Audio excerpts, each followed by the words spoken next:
Why are you letting people enter your store or building without washing or sanitizing their hands? They're coming in and they're touching everything. Where have their hands been? Are they clean? You've got plexiglass up to protect your employees. Markers on the floor for social distancing. Masks are required to enter your building.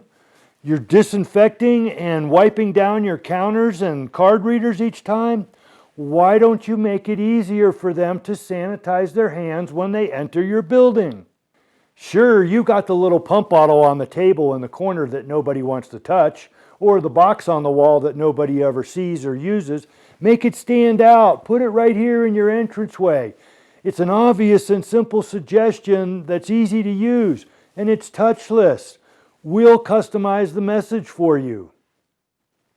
Get a Gateway Stations dispenser at your door with your name on it and let people know that you want clean hands because you care about the safety of your employees and the safety of the customers that walk through your door. Help stop the spread.